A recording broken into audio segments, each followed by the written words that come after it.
I'm going to just introduce the topic quickly so we can get to a panel discussion, which I think will be much more engaging for all of you.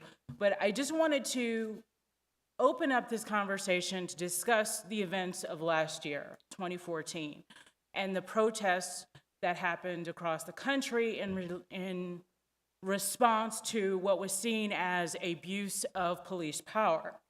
And so the issue on the table was, have we gotten to a point recently where, so to speak, do Black lives matter? Meaning, does it matter to the police and the communities that they serve that they are quick to potentially use deadly force in response to confrontation, whether that confrontation is provoked or unprovoked? And that's actually the issue on the table. And my question to you, and what I hope we can talk about today, is this isn't a new standing thing, okay? This hasn't been something that just started, and I think we all know that. I don't know how many of you saw the movie Selma, but when I saw it, I was trying very hard. I was like, I'm not gonna cry during this movie. I can do this, I can get through this. And I was fine up until the moment I saw a police officer, a white police officer, shoot a Black man, just walked up to him and shot him, and I lost it. Because that's part of my research here right now, is this idea that, is that where we are? From that point in time to the present, is that where we are, where people are no longer held accountable for questionable uses of deadly force? And I think that's where the protests have started, is this idea that, no, Eric Gardner can be videotaped being choked to death by the New York Police Department, and that's not an actionable offense by Staten Island's prosecutor's office. And we can see potentially with Michael Crawford in Walmart in Ohio, where he picked up a BB gun, a toy gun, is walking around with it. Walmart left it unboxed on the shelf, and you can see him walking through the store, and two officers approach him, and it's not quite clear because you can't hear anything, that he actually had time to put down the weapon before he is shot. And then we all know what happened with Michael Brown, and in St. Louis, and in Ferguson, and now we have this continuing in Tamir Rice in Cleveland, and on and on and on. This idea that unarmed people of color, and just actually a couple weeks ago in Pasco, Washington, a Hispanic man was throwing rocks at a police car and then runs away and is shot 7 times. And people look at that and see that and wonder, where are we? Where none of these officers are being held accountable. And just to give you some numbers, because I'm dealing a lot with numbers right now, there are over 17,000 police departments in this country. 17,000. Local, state, federal, all combined, 17,000. Last year in December, the president signed into law what is called, which actually was a renewal of a prior law, to require police departments to report their use of deadly force numbers. And everybody was on board. Congress got this done, one of the few things. And then the question was, we now have this entity to force departments, these 17,000 law enforcement departments, to actually report their use of force numbers when they actually have a justifiable homicide. The problem is that law actually just kicked back or restarted a law that had lapsed. From 2005 to 2009, we had a law that the Bureau of Justice Statistics, which is a part of the Department of Justice, tracks the use of deadly force by police departments. The problem is, it's not mandatory.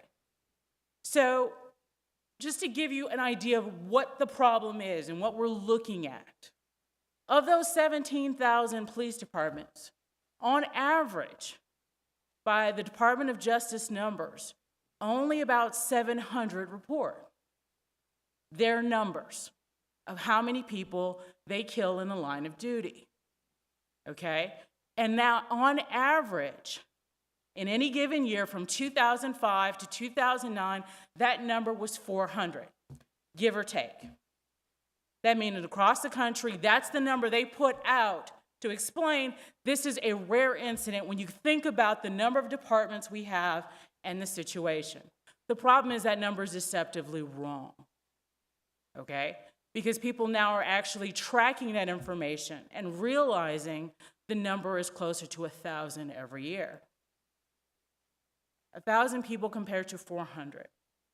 And I think that begins to show us the issue of what are we doing with our police departments, and what's the training, what's the community involvement, why are we seeing an increase, so to speak, of the use of deadly force. And so as I now throw this to the committee, to the panel, I want you to think about the fact that of those 700 reporting to police departments, that does not include New York City, who does not report and has not reported since 2007. That does not include the state of Florida, which has not reported its homicide numbers since 1997. So the state of Florida and all of its law enforcement agencies have decided they're not going to report. Now, I'm working with a couple of different nonprofits who are actually trying to track this. And they got the numbers from Florida based on an open records law last week. And he's saying it's a little bit scary that they've got 687 and still counting from a period of 2005 to present. And that's not in any known database. There is no known database that can tell you what is the actual number of police homicides of people in this country in a given year. There is nothing. I can't tell you what that number is. Depending on who you look at, depending what terms you use, you're going to get a different one. And so what I want you to be thinking about, and I really want questions and a discussion, is what do we expect in this day and age as far as how we're dealing with our police, local, state, federal, in their relationship to us, because their job is to protect and serve us. But what we're seeing is not necessarily that happening. So with that, I'm going to step back.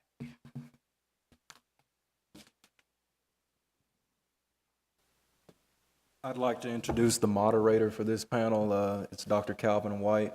He teaches in the African American, he's the head of the Department of African American Studies, and he'll lead this discussion. Thank you. Good evening. Good evening. This is the South. We speak. Good evening. All right. Today, we're going to continue our moderation of this discussion and push it a little bit further. But when I first walked in here, running a little bit late, to be quite honest with you, I heard a song that was playing. Does anybody know where that song originated from, the original Sam Cooke song, that A Time Coming? It is a derivative of the fact that Sam Cooke, who was at one point in time was the biggest recording artist in this country in the early 1960s, and in Baton Rouge, Louisiana, when he got ready to go into a hotel, he was refused service. He was the largest grossing selling African American in the country at that time with record sales. And in Baton Rouge, Louisiana, when he gets ready to check into his hotel, he was told that that hotel there did not service Negroes. And as a result of that, he penned that song that a change is going to come. It is directly related to the civil rights movement. And at the heart of that song, he's really talking about one issue. What is equal protection before the law? And what does that mean? I'm going to say that again, and we're going to talk about that. What is equal protection before the law, and what does it mean? And who are the rights of citizenship actually extended to? And those rights for someone from a minority community and someone from that majority community, actually times theoretically, we know that it's supposed to mean nothing differently, but how it plays out in our communities. Do many times how those rights are extended to minority communities? Are they the same? And how are minority communities policed in the same manner that majority communities are?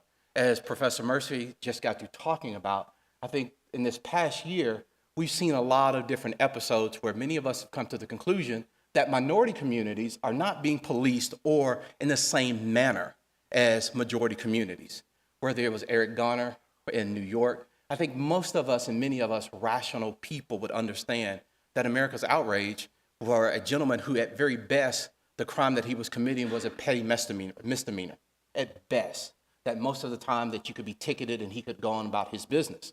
What happened there that day, this fact that a gentleman lost his life for a petty misdemeanor. And what disturbed many of us, and myself included, and I've had conversations with many people on this panel and in this audience about, it leaves the question in many minorities' mind, is if that was a white gentleman, would that situation have played out in the same manner? Now, that does not mean that we're playing the race card when we ask that, okay? Because that's what many people will say. Well, why do you have to always deduce that to race?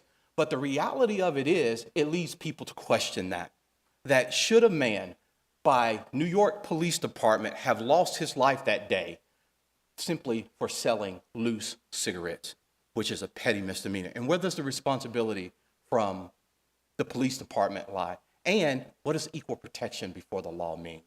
And that's really what we want to get at today. And we want to have a really good constructive conversation around many of those things. And we'll talk about those things. I know that this can be a very hot topic for many of us. I like to walk when I talk. Can you still hear me? I like to walk. I hate being podium up, but race at times can be a very hot topic. And what we're going to try to do today is really kind of discuss this in a very objective way. And we have a great panel of people here that have been assembled here today simply because of their expertise in what they do and why they've been hired on this campus. I start off this continuation of it with a general discussion about this. When I went home one day and I told my mother, I said, Mama, I'm going to graduate school. And she says, okay, that's great. And she says, well, where are you going? And I said, well, I've been accepted to two places. I've been accepted over at Vanderbilt, and I've been accepted to the University of Mississippi, what you know as Ole Miss. And I told her, I said, I think I'm going to go to Ole Miss. She looked at me and she says, that's Mississippi. And I said, yeah, I know. And she says, but that's Mississippi, and you know what they do to black people in Mississippi. I said, yeah, I know, but I study race. And if I was going to go anywhere to study race, what better place to go to than the state of Mississippi? Nashville is a great place, but Nashville isn't steeped in that history as the state of Mississippi was. And after a while, I was able to tell my mother that, it's not your grandmother's Mississippi anymore, Mama, but it's still Mississippi. And when I got ready to move to Northwest Arkansas, I told her, I said, well, I got a job. And she said, great, good. It's time to go to work. And she says, where are you going? And I said, well, I'm going to Northwest Arkansas. She said, oh, my God. She did. She says, oh, my God. And she says, what's wrong with you, boy? And I said, well, they're hiring, and I got to go. But she felt the very same way about Northwest Arkansas, that Northwest Arkansas in itself, in its history, has not been the most accommodating place for minorities. And many of us come from communities that know that. And that's one of the reasons that all of us here today is to talk about many of these issues, about equal protection. What does it mean? Meaning, is my neighbor a racist when I'm moving in because I still mow my yard? And Ruth, when she walks over to me and she says, do you know the people who are moving in? And I check out my hand and I say, I'm one of them. And she turns beet red. Now I have a choice at that point. Is she a racist? Or is she the fact that she's fell victim to some preconceived notions that we all fall victims to? And that's just the reality of it. We all fall victims to preconceived notions and stereotypes about one another. And what we like to say is policemen, they're human too. And many times they fall victims to those same notions and the world in which they live in. So I'm going to shut up now, and I'm going to let some of the panel members, I'm going to start to our very far, to your very far right.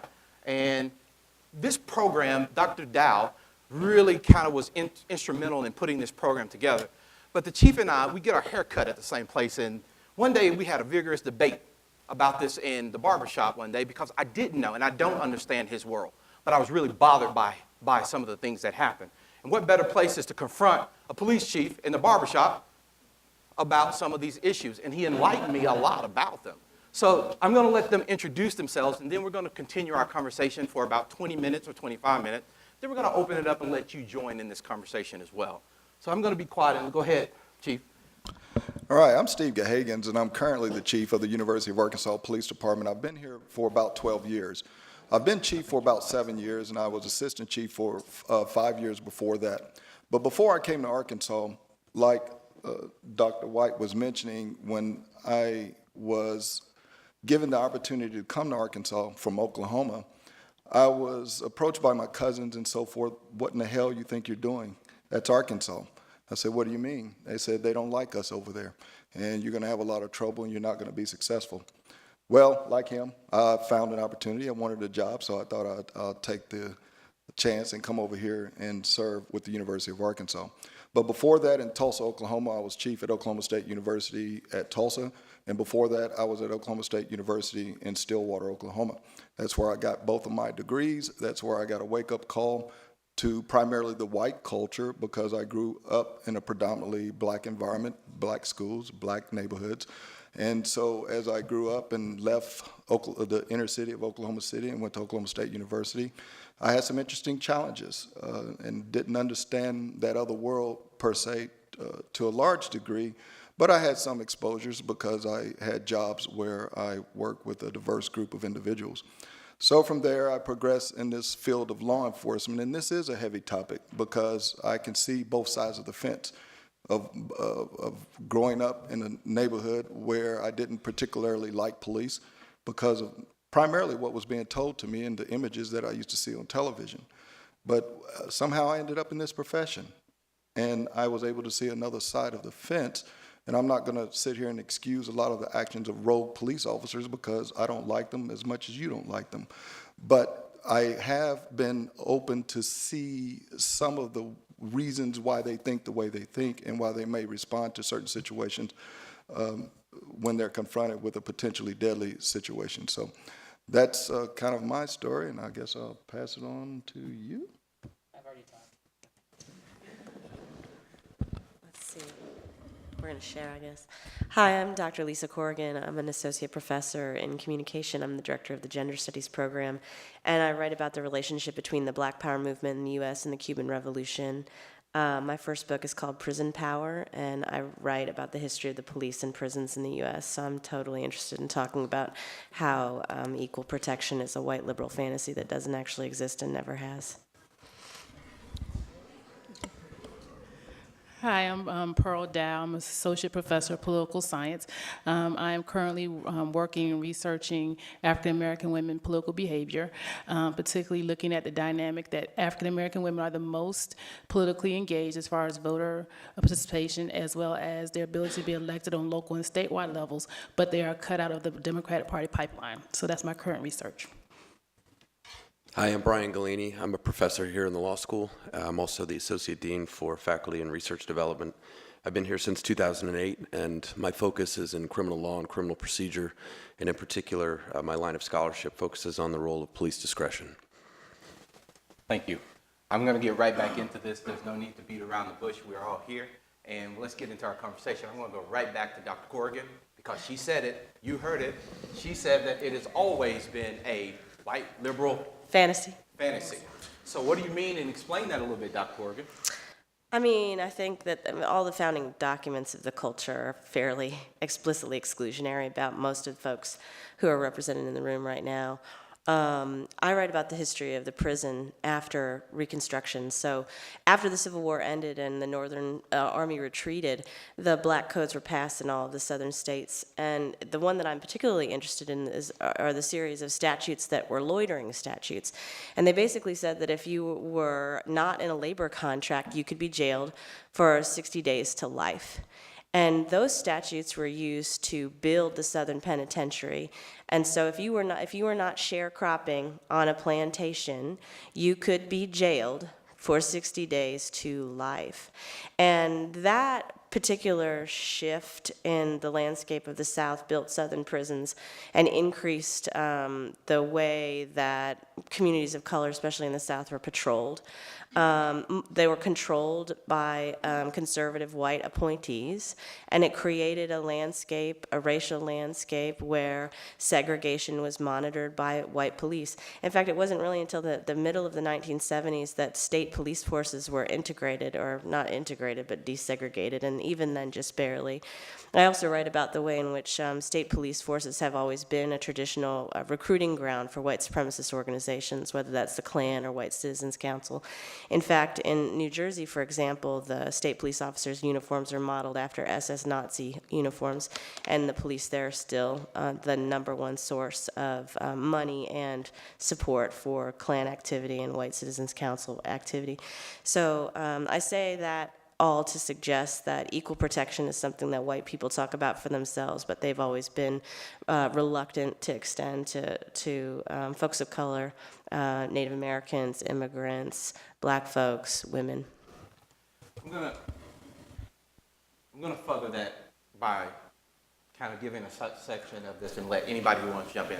The brutal reality of this is that many people who stem from minority communities, they understand this. They are taught this, and I think Chief Kahadas just said this, that when you hear sirens in a minority community and when you see those blue lights, you are conditioned and your culture tells you something very differently than many majority communities tell you. That many times they're not coming to help you, and many times that they're the problem that's coming. And you are taught to respond very differently. Your mothers, many of us who know that, your mothers tell you from very day one to mind your business. And you didn't see what, ladies and gentlemen? You didn't see nothing if you were standing right there. And I think that's what Dr. Corrigan is coming to, is this distrust from, even that stems way back. It's nothing new. That minority communities, they respond differently to law enforcement officials. And many times within minority communities, law enforcement can at times exacerbate problems within those communities as well, where there's overt disrespect or how they speak to these people in the community. I want someone to talk about that and kind of piggyback on that, going back to how this distrust has come about. Can I just add one more thing to that? I mean, the thing about police power in the prisons is that it's structural oppression. So it's not the individual actors of people who are actually in the situation. It's not an individual decision in the moment. That's a grossly problematic way to think about violence against black folks or anybody else in the United States. It is a structural problem that was intentionally cultivated to build white power. And I'll pass it on to anybody else. Okay. Well, a few things to the discussion about the police and why they respond to blacks in a way that develops a distrust that blacks have. We've seen a lot in the media lately about implicit bias, and that's the term that we've discussed as scholars over the years, that persons, as Dr. White talked about, mentioned, have these biases or stereotypes that come about just with how they were raised culturally. But the implicit bias, particularly when it comes to race, is that persons of color are deemed other or in a negative light as a result of these stereotypes. And this comes about as a result of the racial hierarchy in America. A racial hierarchy deems that the groups that are in control of the hierarchy, they dictate the norms and the cultures. And the racial hierarchy in America has dictated that if you are white and you are a criminal, it is not reflective of the group. We do not go around this campus saying that white men are criminal. But when we look at the mass shootings of children in this country, we're looking at white men. But the racial hierarchy has protected that group from being deemed as other and having those negative stereotypes associated with the group. Whereas blacks and persons of color, that is not the case. And so what you have, going back to policing, the concept of slavery is a police state. Your body is in full control by another person. And so you see a modern, as Michelle Alexander refers to, this new modern day Jim Crow of the police state dictating, controlling communities. And so this distrust has a long history, different levels of distrust. Distrust when we talk about lynchings, we talk about sexual violence, not just sexual violence against women, but also sexual violence against men, which has not been discussed, which is a part of that lynching period as well. Medical violence against black people. So there's a long history of violence, and not just even physical violence, but emotional and mental violence that occurs. And so this is a over 200-year history of mistreatment and a lack of citizenship. And so how else would you expect a group to respond? And so this distrust functions as a means of protection for the group. I want to do two things real quick, and I want to transition this a little bit. I want to turn to the legal aspect of it, and then I want And first, I want Chief Cahagas to talk about this, because one of the things that when he walked in the barbershop that day, he was coming in just to get a haircut, and I jumped him because I was really upset about that. And he came in, and he sat down, and he said, "Oh, Calvin, let's go." But one of the things I asked him, I said, "How could that happen?" We were having real talk because we were in the barbershop. That's our space. I said, "How could that happen? As a policeman, you tell me how that could happen." And one of the things I remember very clearly that the chief said is, as an African American and a law enforcement, I would not have responded to that gentleman in that way, but I am steeped from that community, and I understand what that means. But that doesn't mean that someone else who is not aware of that community would not respond that way. I want you to talk about that a little bit, Chief, about how important it is to have people policing these communities who understand these communities and understand many times what Dr. Dow is talking about, these implicit biases that we have. Well, I think that conversation was somewhat simple to me in the sense of how I size this up, being that I come from an environment where I was very familiar with African American faces all around me, because I grew up from a young child to adulthood, not really stereotyping my people, our people in any type of real significant way. But I have worked with many Caucasians, if you will, who have not had that type of exposure. And when we talk about some of the ways they were brought up and some of the images that they have been shown over their lifetime, I've come across, when you talk about having real talk with some of them, I had one tell me that worked in the inner city of Tulsa. He blatantly told me, a white officer blatantly told me, that I just thought all blacks were just criminals, lazy, didn't take care of their babies. And that's the way my fellow officers responded in those neighborhoods. And so we had some very candid conversations, and I was fortunate that he was open to hear my side of things, because I definitely had another opinion.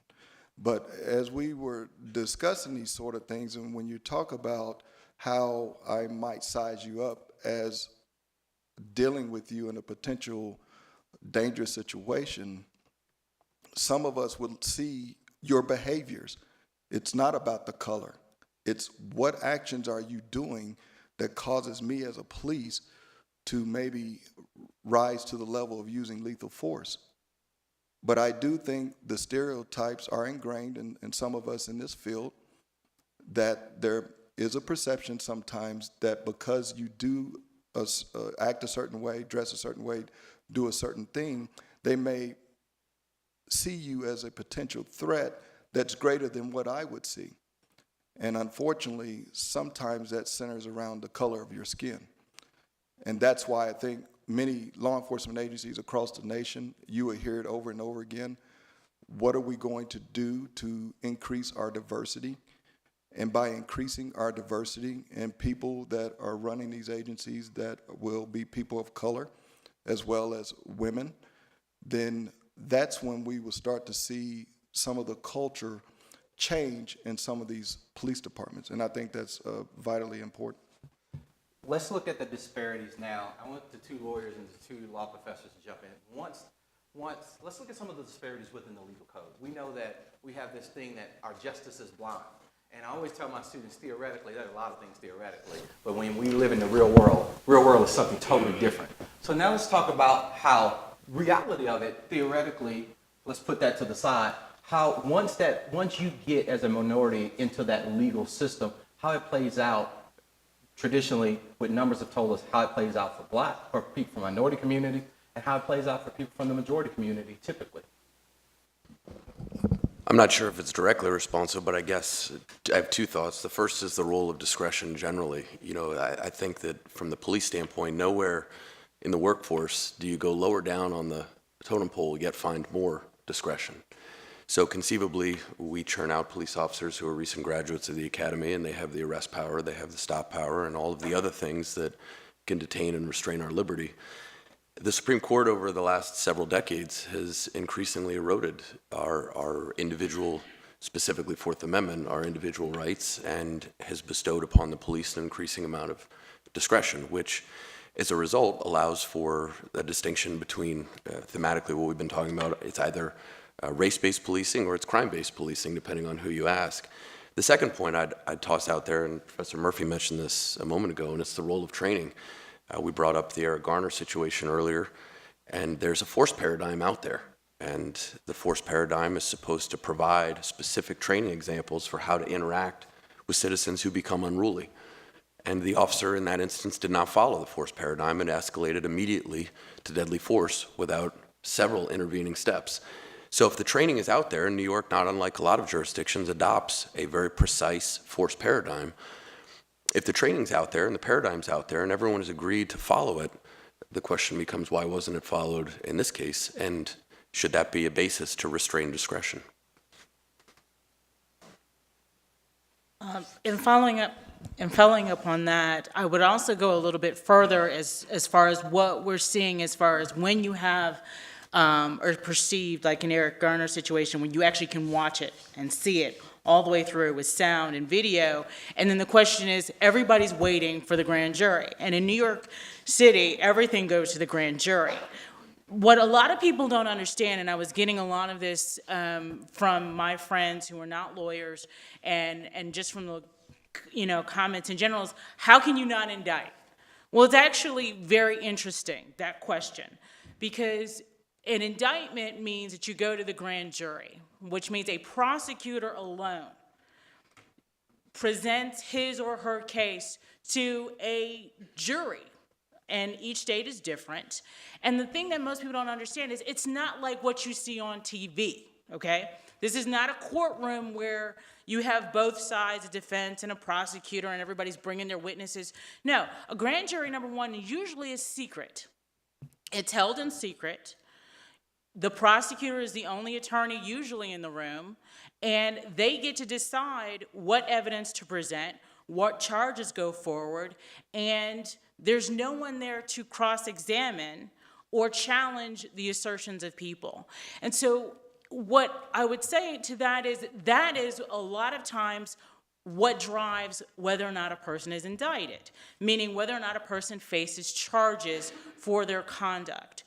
And in this situation, this is what makes it kind of the criminal justice system seem completely out of whack, which it is this idea of, in this country, the vast majority of cases, I would say 95 to 99% of cases that go to a grand jury on a day-in, day-out basis is going to get an indictment. The saying, you can indict a ham sandwich, is true. You throw it out there, it's getting an indictment. Except when an officer is the defendant, quote unquote. Then you can't indict anyone. And I would actually want to just talk about, mention briefly, is I read through Darren Wilson's testimony in Michael Brown's, in the shooting of Michael Brown in his what I would consider his murder case. And as I was reading his grand jury testimony, and this talks about some of the stuff that you were talking about, is he mentions the fact that this community, like that community, which is always, I'm like, oh, here we go. That community had gang problems. That community didn't respect the law. And he goes on and on about his perceptions of the community that he's supposed to serve. And to me, when you get to this us versus them mentality, you are setting yourself up to dehumanize a group of people because they don't mean the same to you. And I think that's the problem. And I think what we see is with these indictments is prosecutors work with police day in, day out to bring these cases. And so it's much harder for them to then go to the mattresses, so to speak, in bringing charges against them. That's why Eric Garner's case did not get an indictment for that officer. That's why, to me, in Ferguson, you did not see an indictment of Darren Wilson, because the prosecutors don't want it in the way the questions were asked. And as a criminal defense attorney, I was screaming because I'm like, that's a cross-examination. I'm like, please, if I could just give 5 minutes of cross here. Because there were so many inconsistencies and so many problems, but you don't have it. And so you never see the grand jury testimony. You never know what happens, and all of a sudden you just have a decision, we're not indicting. Or or if you get an indictment, it's for a misdemeanor reckless this, or, improper firearm. It's never for the actual serious offense of taking a person's life.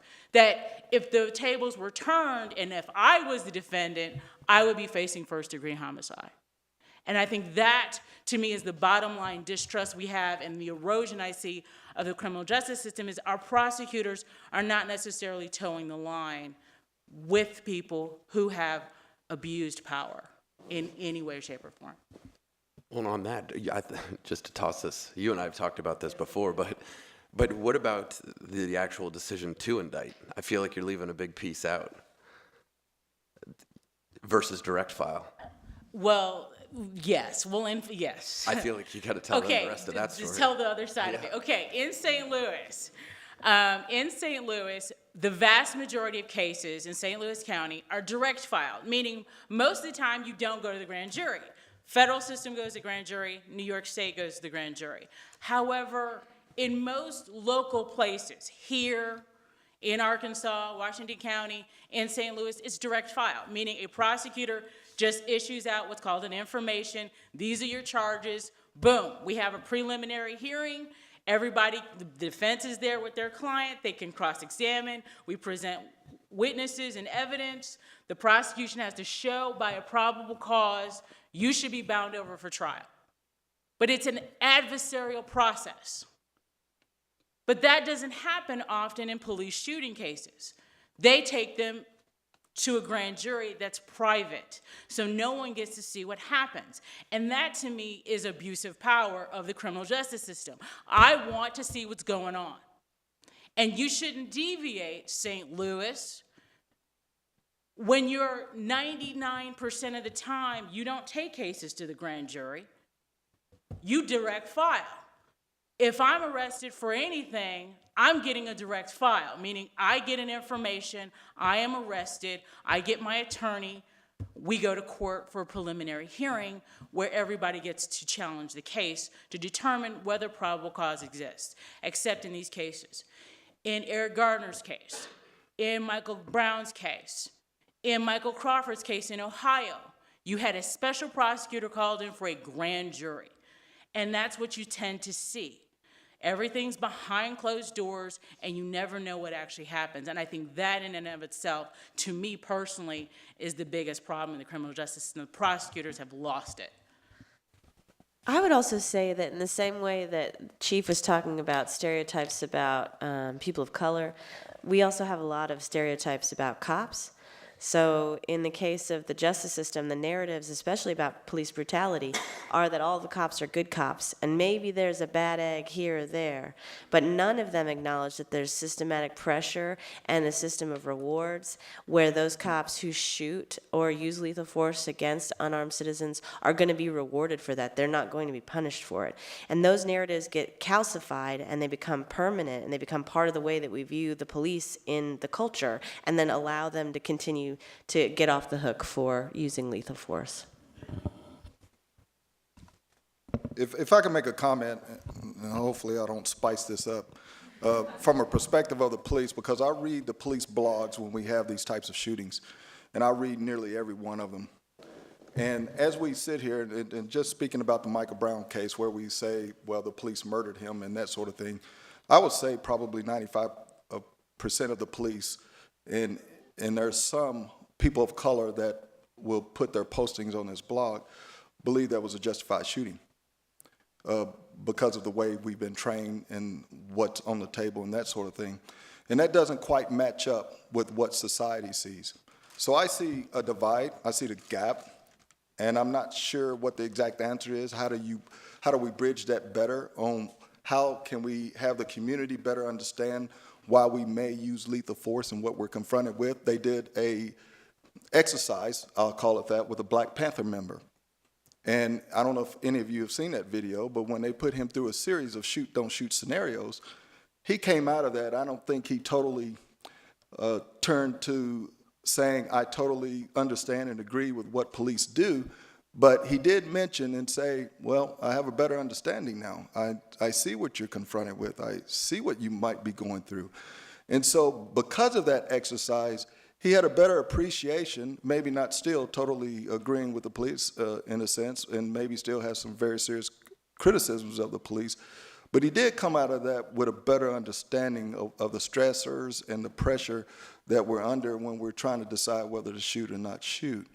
And this, we say Black Lives Matter. A lot of the postings and the police postings, they're now asking the questions, do blue lives matter? What has happened that it seems that the society is turning against us when we're out there busting our butts trying to protect them.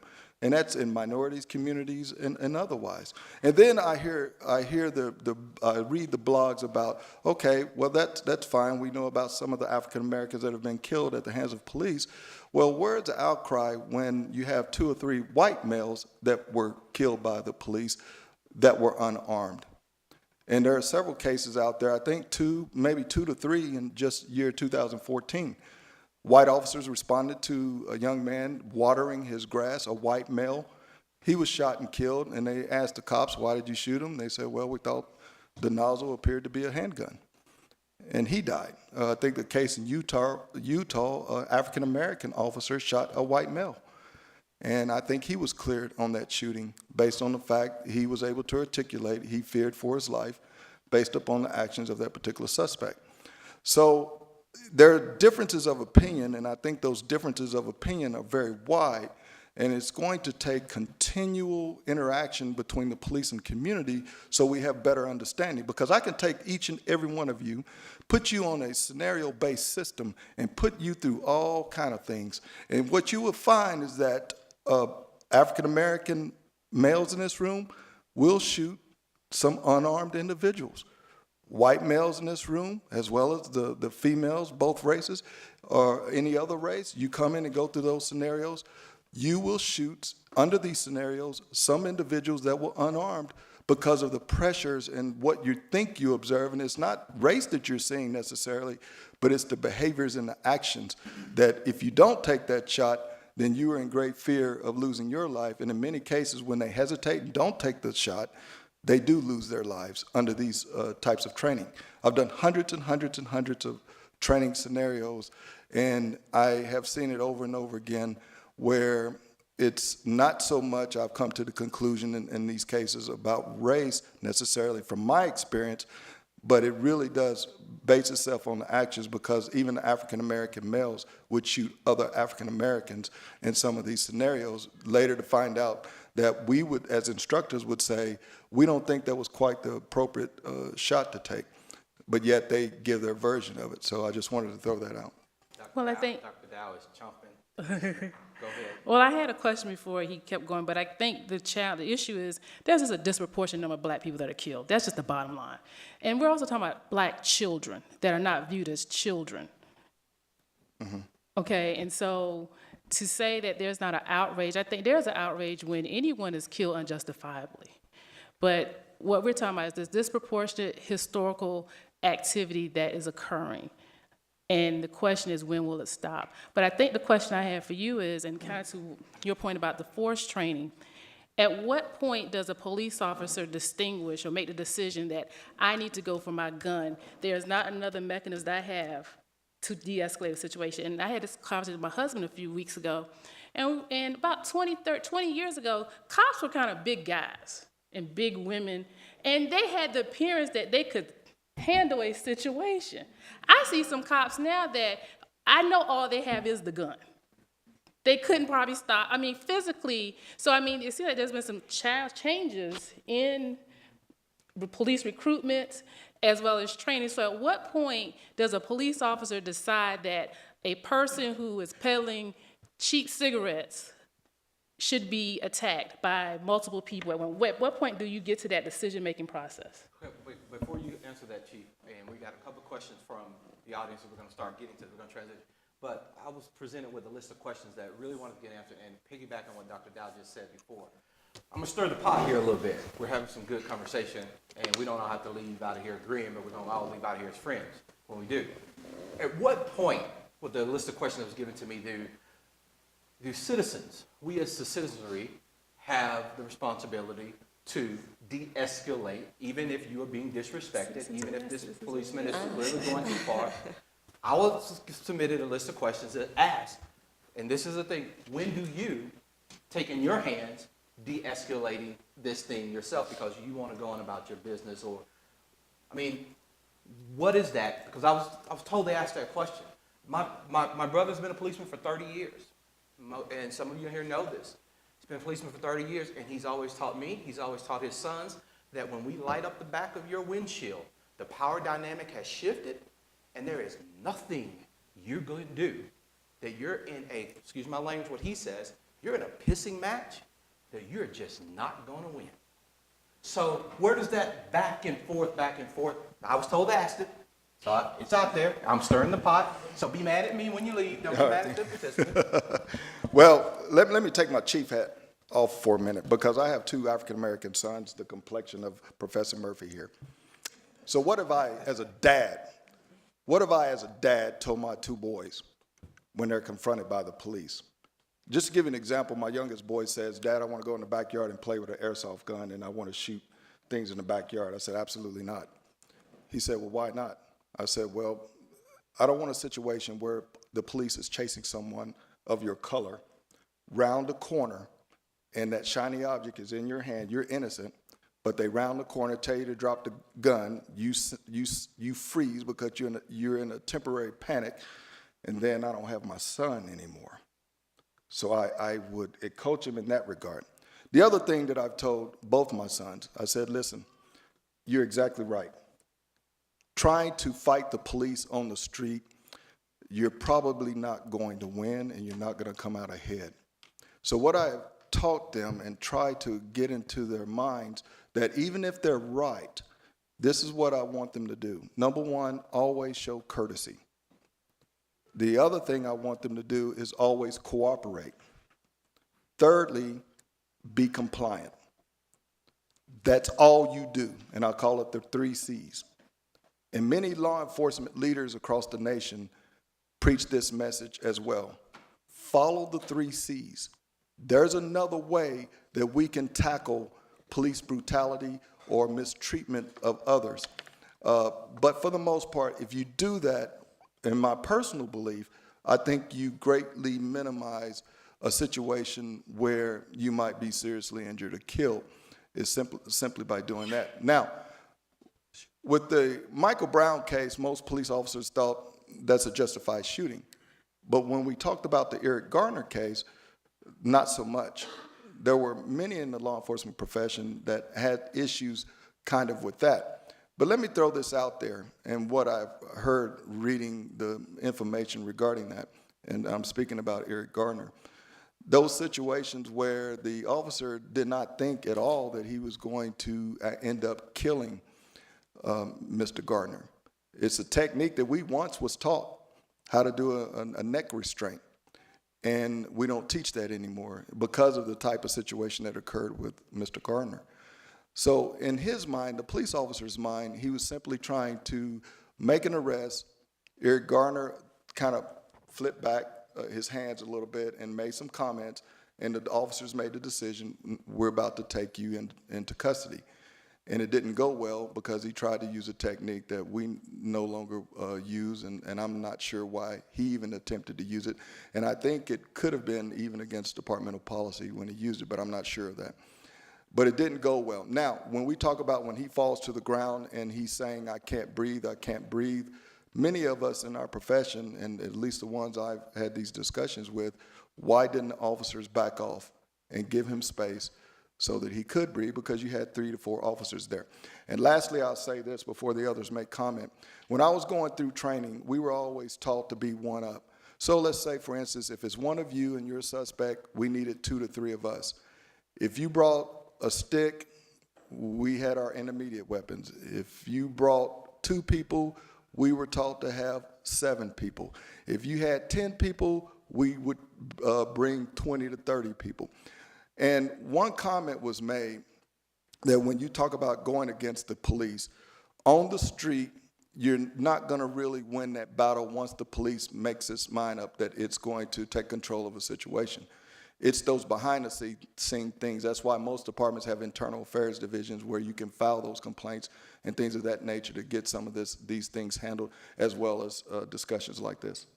Go ahead, Dr. Corrigan. I mean, I think we can talk about stripping cops from having guns. I mean, why are we not having a huge conversation about non-lethal force? And where are the police standing up to say, hey, we're going to pass an assault weapons ban, and this is the way that we're going to remove guns from the culture? I mean, it seems to me that that's a legitimate conversation that we should be having, that we're not, given the grossly disproportionate number of children that are being murdered by cops in the U.S. The other thing is the stand your ground laws, of course, modeled after Arkansas Castle Law. And I'm particularly interested in those because they're actually using police rationales for murdering black folks in the U.S. to then extend those powers to mostly white homeowners to defend their property against perceived threats of black intruders. They're mobilizing racial stereotypes of the black rapist coming to get white women, to mobilize white women to participate in a gun culture that extends police powers to citizens. The problem with that is that there's, of course, no oversight for stand your ground laws. In Florida alone, the number of people who've been killed, black folks that have been killed since stand your ground laws were passed in 2005, increased 900%. 900% more killings of black folks by mostly white cops. So I think that there's a lot more nuance there that we've just begun to scratch the surface of. We have one question from the audience as well, and we're going to start taking some questions. Go. Firstly, Officer Gahagans, I would like to ask you about, well, first you spoke on us being in the same, I guess, scenario and us shooting an unarmed civilian, correct? So I guess my question would be, at what point does excessive force take place? You know, I'm seeing 7 to 8 shots, you know. After the third one, is he not down? I mean, like, how does that work, I guess? And as well as the Billy Club. I remember you spoke at our Know Your Rights program, and you said if you come with a stick, we one up you with our stick. I mean, I've never seen someone pull the taser out before they pull the gun out. So, I mean, which one, you know, what order should that be, I guess? Okay, let's see, your question is, when is it excessive force? Excessive. When does that take place? Like what? Okay, let me give an example where, in my opinion, that I thought definitely excessive force was very clear to me, and it was an unpopular opinion that I had in speaking to my colleagues. The situation that I think someone mentioned about the Hispanic throwing rocks, I had deep problems with that, and I even got into several I won't say fights, but strong debates on the situation of, okay, he's throwing rocks. Sometimes people are mentally ill, and police officers need to understand that for them to chase him, and I remember watching the video where he had his hands up kind of running, so he turned around. I don't think they saw any kind of weapon. I don't know if he was trying to turn around and show them he only had rocks or whatever, and then the shots rang out, and I had deep problems with that. As a chief, I would have had serious issues with my officers if they had taken that type of action. But the officers, this is what they typically always say. I was in fear of my life, or someone else was in serious danger of losing their life. And it sells. It works. It works. Here's another example that I took opposition with some of my colleagues. I remember, and it went to internal affairs, I remember getting incensed when my fellow white officers were describing why they took the action against a large black male, and that's the way they like to describe it. He was a large black man. And I was sitting in my seat trying to sit on my hands before I went absolutely showing a lot of anger. But when he tried to make that sales pitch that it was a large black man, that we try to bring it back to the center of, first of all, what did he do? What caused you to take the action you did? And was it appropriate according to our policies? But because trying to defend themselves in a way, they had to present it in that way, and I think it falls into the stereotypes that as long as we can use certain buzzwords, we're going to get away with it. I think you used to get away with it quite a bit in the 60s, 70s, 80s, 90s. I do think it's better now. I don't think they're getting away with it as much because in many of these organizations, you have people of color in executive leadership, and you have stronger internal affairs divisions. So it still happens, and it's unsettling, but I think we're in a little bit better shape than what we were back in history in the 40s, 50s, and 60s. But when you talk about excessive force, that's going to be the judgment call of the Internal Affairs Division, the prosecutor, and these types of individuals to take a look at all of those circumstances and decide whether it was excessive or not. For example, if I was there and someone pulled a knife on me, is that justifiable for me to unholster my weapon and shoot that individual? How many of you say yes? A knife, if I was here, the person was here, they pulled a knife and held it like this, is that a justifiable shooting? You would say no? No? Okay, in our world, very justified. And it's going to clear. You pull a knife on an officer and he unholsters his weapon and takes that shot, that would be a justified shooting. The prosecutor is going to back it, and most police departments are going to back that shooting because they have this thing, this 21-foot rule that you could take a knife within 21 feet and rush me before I can get my weapon out and defend myself. So that's what I'm talking about. Some of you said that would not be a justified shooting. But that's why we need to keep having these conversations and even invite the community in to see what we see under these circumstances and keep talking about these type of cases of why cops are generally supported. If I may, go back to Dr. Corrigan's equal protection is a white liberal fantasy which doesn't exist and never has. I agree. God grant that one day it will, even if on our bones. And thanks to each of you for doing what you can to make this possible. I look at the audience and I cannot but be disappointed, actually greatly disappointed, that I see so few white sisters and brothers, whether from the law school or the business school. And to me, this seems like a huge problem. What do you all think? Is it that the average white person doesn't care about these issues, is ignorant, is secretly racist? And what do we define those who at least care about these issues do to wake ourselves up and others up to these things? I can respond to that. I don't want the idea that it's just black people or just people of color that care, okay? Because I think that is a misrepresentation of the protests, because when you looked at the protests, there was a lot of white folks out there, okay? And there were a lot of everybody out there. A lot of ages, a lot of racial distinction, a lot of religious diversity. And I think that is important because we have to understand what happens to one of us, happens to the community. And as a criminal defense attorney who's dealt with a lot of different people, I would find that most of the time let me just give you an analogy. When I was running the Innocence Project, okay, and I ran it for about 6 years before I came here, I was the only person of color of all the directors, and there are 66 Innocence Projects in this country, okay? Most of them were white men, white women. I was the only chocolate drop in the cookie. And that to me was good. I mean, obviously I wanted more people in leadership, but it was important because they got it. You may not know it walking down the street, but I think it's important because there are a lot of people who do get it, who do support it and fight hard for it. They're just behind the scenes. When the Bronx public defenders walked out and the Brooklyn public defenders walked out, that was a predominantly white public defender's office who said, no, what happened with Eric Gardner was wrong. And we as public defenders will not stand for it because our clients don't always look like us, but we can stand up for them. And I think don't get disheartened.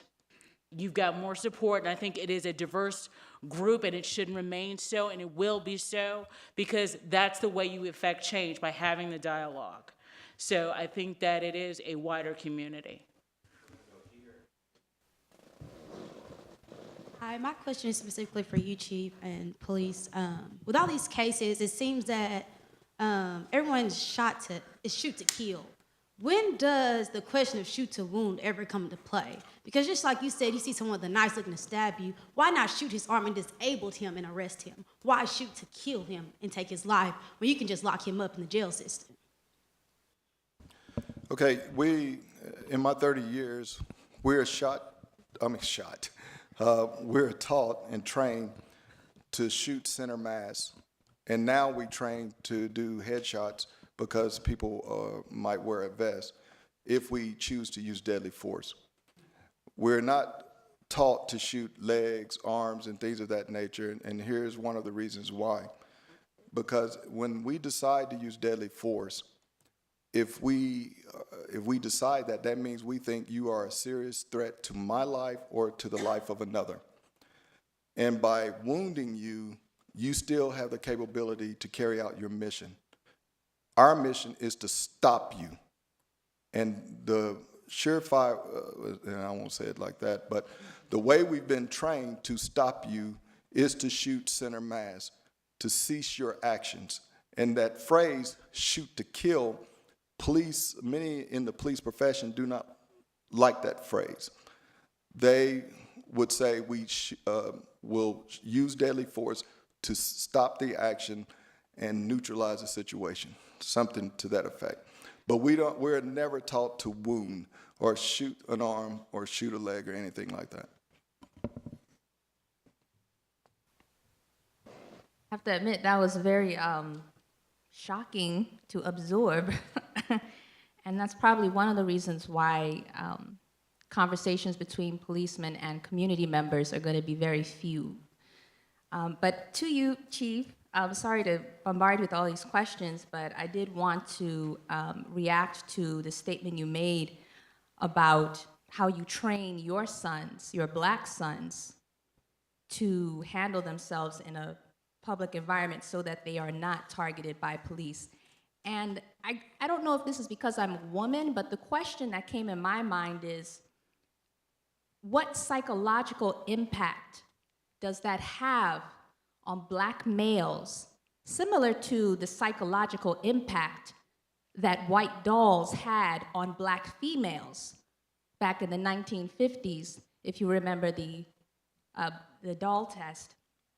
And I raise that question because I'm concerned about the inequality that could happen in the self-esteem of young males as the years go by if that kind of training goes toward young black males and not toward white males or males of other ethnic backgrounds. And yet, they are all growing up under the American flag.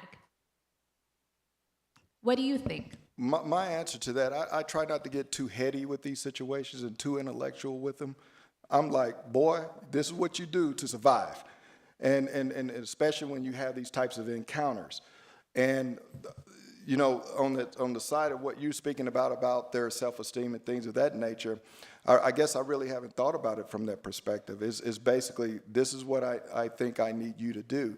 But even if I had white sons, and I do have 2 white stepsons, I would give them the same advice because I don't want, I guess for me, you could tell by my own skin tone, I come from a relatively rainbow family.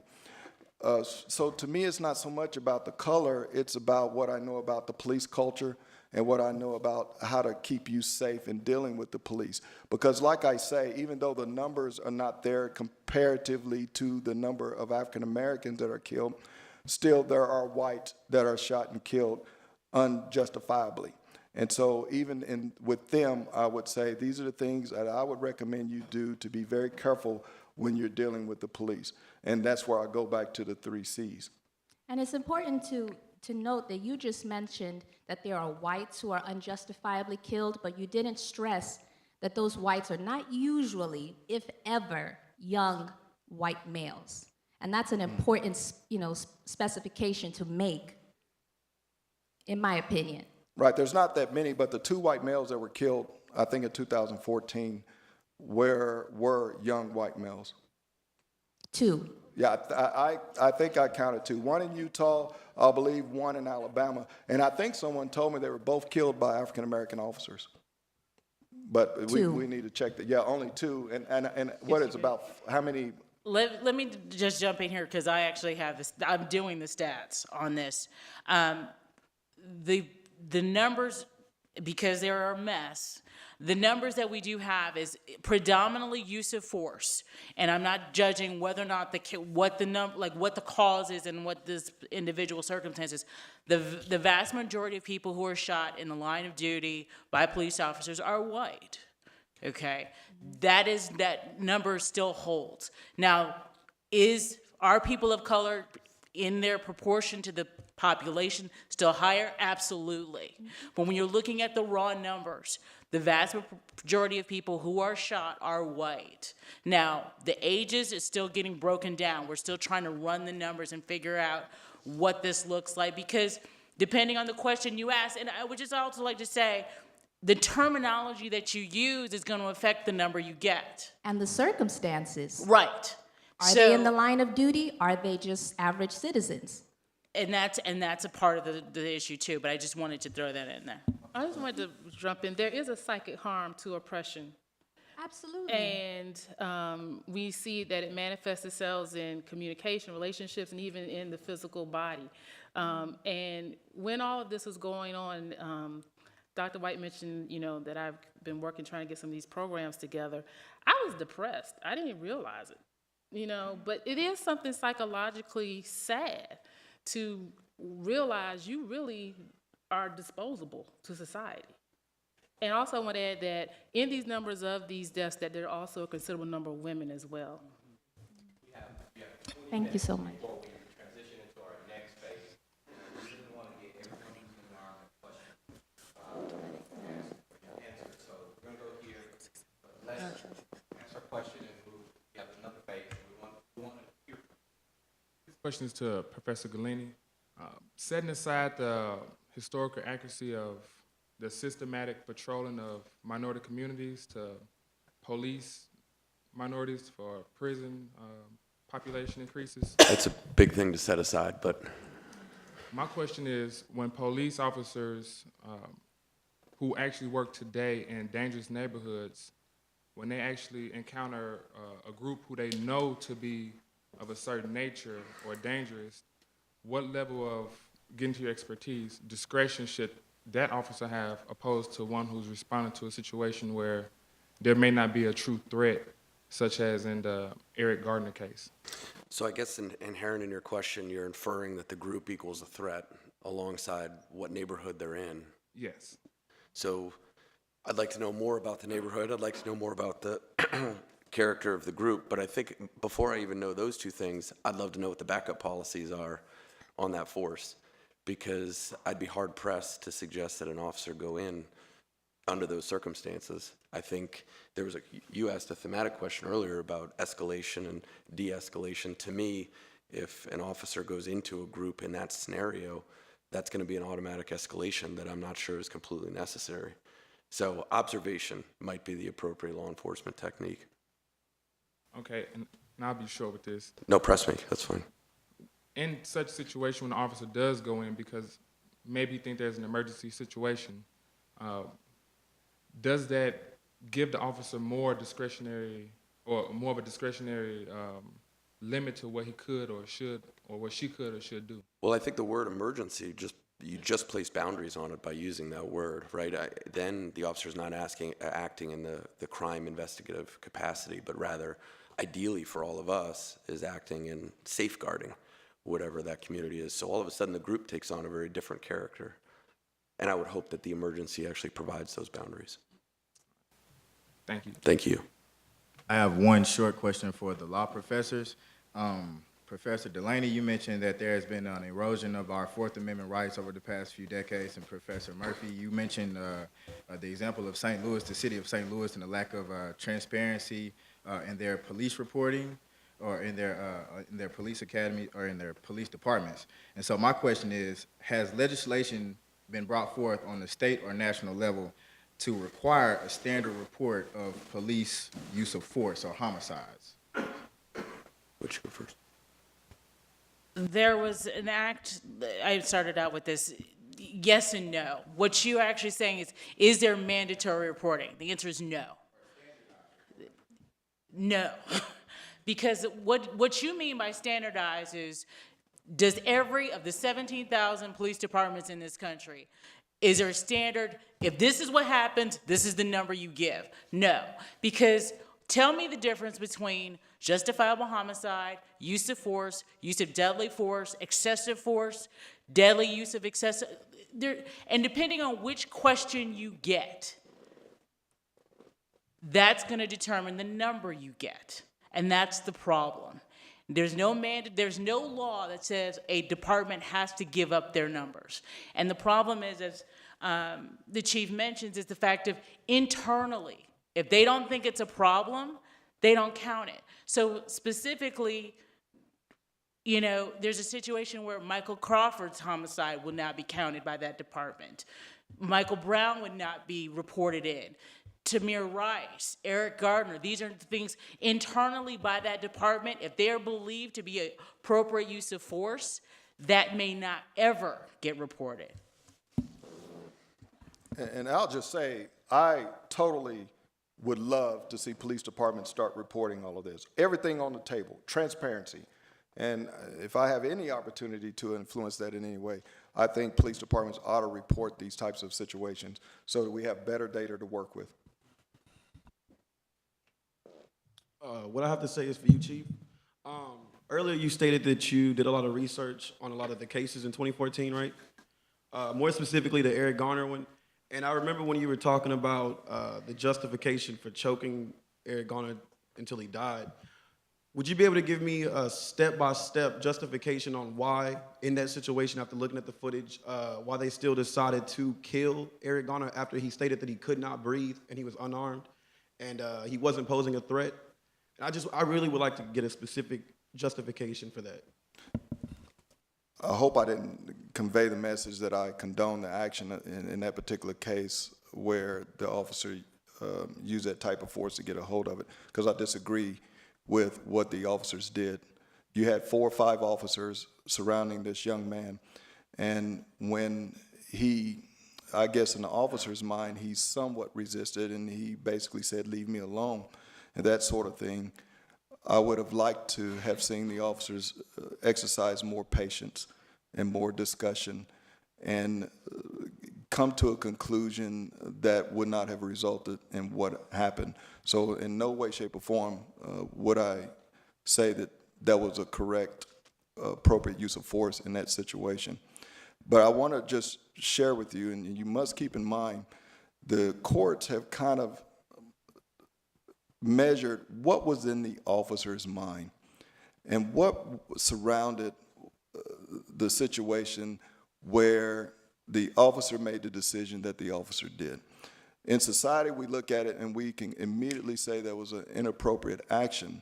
But what I have found with some of these cases, they question the officer, get what was in the officer's mind, and sometimes inappropriately or unfortunately, they accept the position that's presented. In this particular case, when you talk about Eric Gardner, I think this young man believed he was using a technique that would not have resulted in his death. So his mindset that he was not going to use this technique and kill him because, number one, you had an African-American supervisor on scene, you had 4 or 5 officers, and you had the public, and they were under videotape. So when you make these statements, you gotta kind of see the other side of what they might have been thinking in this situation, because what I hear on the streets regarding that case, in no way, shape, or form did they think he was going to die, number one. And number two... Even after he said he couldn't breathe? Well, and I will tell you this, I agree with the fact of what you all might think. The officer should immediately have backed off that situation when he's saying, "I can't breathe." But officers would tell you, how many times have we lied to, the handcuffs are too tight, or this or that, and sometimes they use those reasons for us to loosen things up or lower our guard, only to be subsequently killed. So officers kind of think on that term of is it true or not true. Now, in this case, in watching the video footage, I would certainly say the officer should have backed off of him. He says, I can't breathe. And plus, you had 4 or 5 officers there. Please, back off the young man and allow himself to get back together and then wait for the appropriate action. I don't know if they needed to take as strong of action as they did because, like I say, eventually, I think they could have used other measures. But at some point, they make the decision, you're going to jail, you're going to go to jail. And sometimes it's a matter of patience, how long an officer is willing to wait. I mean, the irony there, of course, or tragedy maybe, is that the police get the benefit of the doubt about their intent and nobody else does, especially if they're black. And that's a problem. My question is for the 2 women in the middle. It's kind of long-winded, so I'm very sorry about that right after you said that. But it's about segregated feminism, as we saw in the Oscars with Patricia Arquette, talking about fair wages, and then later specifies that minorities and gay people need to join the feminist movement whenever women are part of both of those groups. How do we address segregation in such movements as gay rights and feminism? And feel free to correct anything that I just said. Well, her speech was problematic, extremely problematic. The speech she gave and the speech she gave backstage. Obviously, she does not know feminist history and know the divide that white feminists had with black women, even going back to the abolitionist movement. So she does not know history. And black women don't owe white women anything. And the feminist movement did not have a true social movement. They did not have a true social movement. They piggybacked off of the civil rights movement, which was a true, solid social movement. So she is ignorant on multiple levels. Yeah, I mean, in terms of the segregated movement, I think I get asked this a lot because I'm a white woman who writes about black history. So, I mean, everybody wants to talk to me about this all the time. And being well-meaning and being curious are not good reasons to get involved in politics that affect people of color. Like, that's just not a good enough reason. And I feel like, what's that? She wasn't, Patricia Arquette was not curious. She just had some things she wanted to say about her being paid less. I mean, sorry about you. Join the crowd. So, you know, I think that for white women who are interested in doing intersectional feminist work, that's a lifelong project. That's not something that you flirt with or something that you take up casually. That's a series of commitments that you make through the entire course of your life to show up for people who don't look like you, understand their perspectives, and let them speak when it's their turn. Tiffany, you wanted to get on this? Oh, I agree. No? Okay. That was a unanimous comment. I can't recall which one of you had spoke on it, but you're talking about the structural system and having more black executives in higher positions for equality. And my question is, what is that criteria? What can it be for black people to have these positions? Because here at this PWI, the University of Arkansas, I have heard faculty members say, I think all black people look alike. Oh, really? Like, what is the standard for having a black person serve a black community? Because you just being black, that's not going to get it.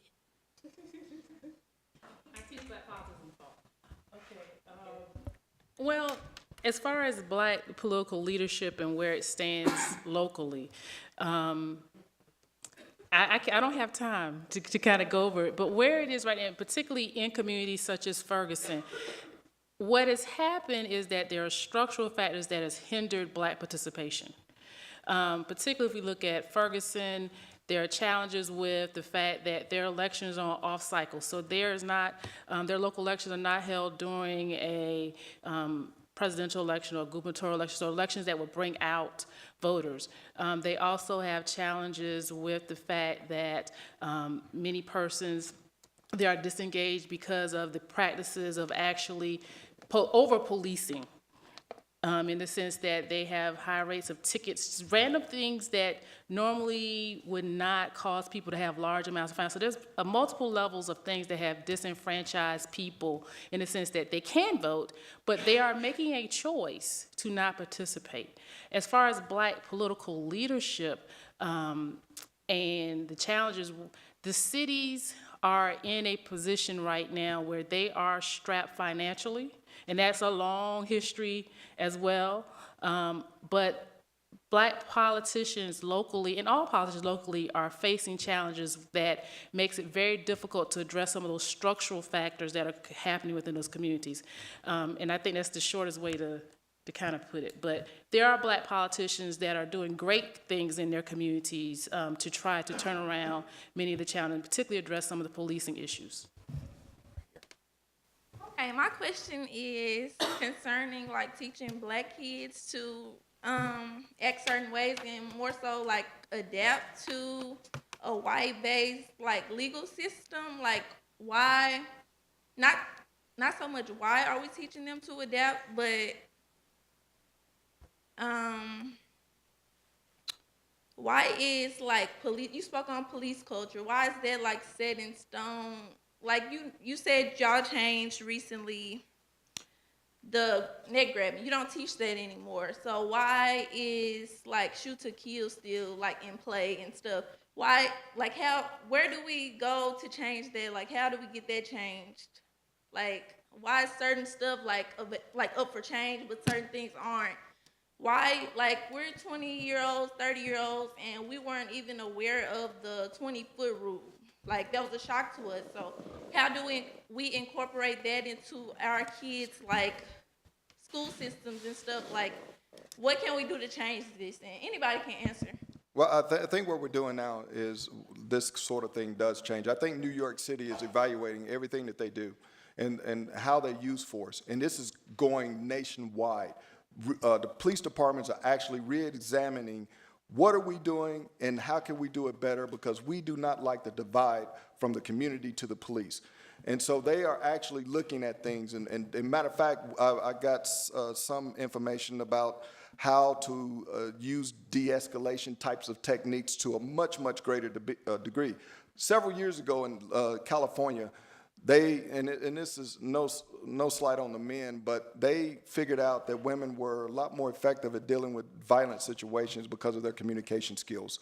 So I think they're going to take models like that, why women were so much more effective in the same type of dangerous situations than the men were, and try to carry that over to the men to use more of their verbal skills and things of that nature to de-escalate these types of situations. So these kind of forums, and as well as the groups that deal directly with the police, I think is making an impact, because I can see the type of training coming across my computer all around the nation. Okay, thank you so much.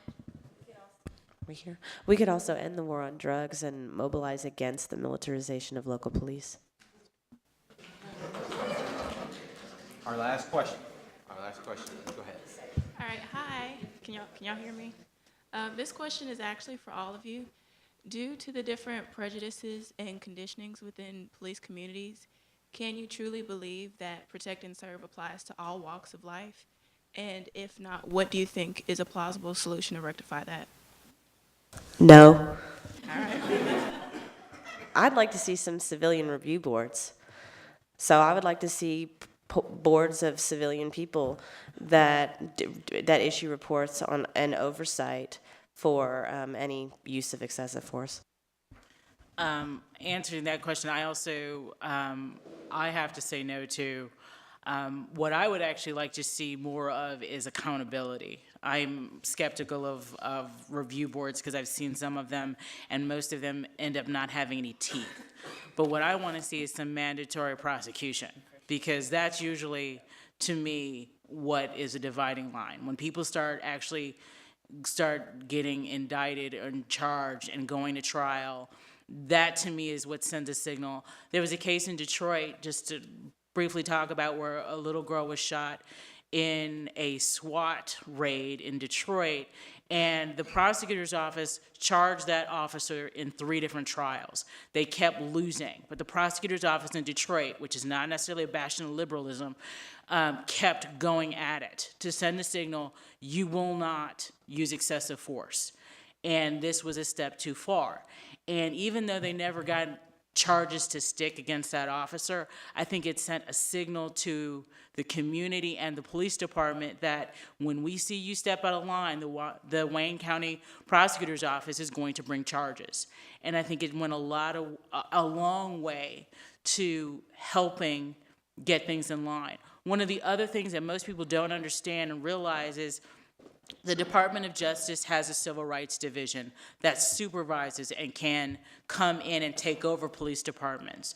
Going along with this case in Detroit that I mentioned is the fact that the DOJ Civil Rights Division ended up enforcing a decree against the Detroit Police Department for abuse of force. And it went on for years. Cleveland is about to go through this again because their report came in last year right after Tamir Rice, and it shows they have no idea how to use force. And so I think that is something that goes on kind of behind the scenes. New Orleans is going down with this. Albuquerque has one. The LAPD had one. So I think the Department of Justice, slow as it does move, and it moves slow, the Civil Rights Division is trying to respond to this and taking over and bringing under supervision a lot of these police departments. I'll mention that we're nationally accredited, and I'm just speak very briefly about the University of Arkansas Police Department, a model that I think is quite successful. We're a nationally accredited agency. We have to adhere to certain standards, and those standards bring out some of these types of issues. We have to report where we use force. We have to report information that would let us know, especially those of us in the command staff, if there's something awry that's not appropriate in how the community is being treated. And I'm a diversified organization. I mean, if you take the African-American population here on the University of Arkansas campus, what is it, 5%? Less than 1%? Okay, look at the African-American population in my police department. So I could sit here boldly and say, there's not gonna be any racial profiling in the UAPD because we're very diverse. I'm talking from the command staff on down, and we watch it like a hawk. And none of us, even the white officers, would not tolerate it. We all assimilate well, get along well, and we just want to do the best job for the community. But that's something unique to us. It's a little bit different model than what you would see in some of these inner cities. Very, very different. But that's part of the reason. I think one of the solutions is to do a better job at diversifying the organizations. Last comment, when I went to Missouri, I went to University of Missouri Police Department. I went and saw most of the Missouri troopers. I did not see one person of color. That bothered me greatly. And I looked around and I said, you serious? And I went to visit because I was trying to do a study with them on how they operate security for a football game. Out of 2 briefings involving the state police and the university police, I saw no one of color, and I probably saw 1 female or 1 woman in that group. So that tells me therein lies some of the issues. They're not diversified. Because we have checks and balances in our organizations because I have African-American males in my organizations, Asian, Hispanic, and women. So we can keep ourselves in check just because none of us are going to tolerate it, and plus we're a nationally accredited agency.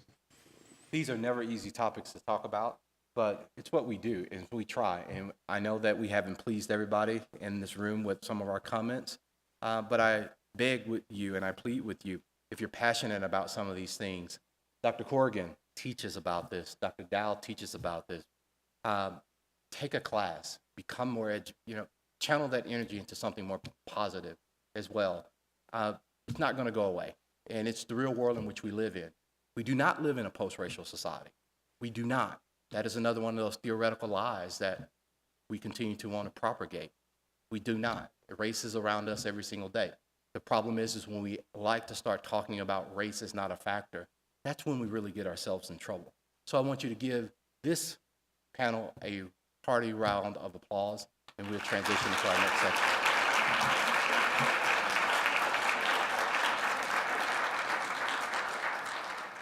Now we're going to transition over to the student panel. We did run over a little, okay, maybe a lot. But if time permits and you can stay, we would love to have you here. If not, please leave, do so quietly as not to disturb the other individuals. As of now, I'm going to present Professor Stephen Clowney, who is going to be the moderator for this particular event. He joined the law school faculty in 2014. Before moving to Arkansas, he held a position with the Frost, Brown, and Todd Endowed Professorship at the University of Kentucky. And then when he arrived at the University of Arkansas, he teaches property, land use, trust estates, and he taught a seminar class on race and the law that I took last semester and was a phenomenal class. And he received his AB cum laude from Princeton University in 2000 and his JD from Yale University in 2006, where he was the editor of the Yale Law Journal.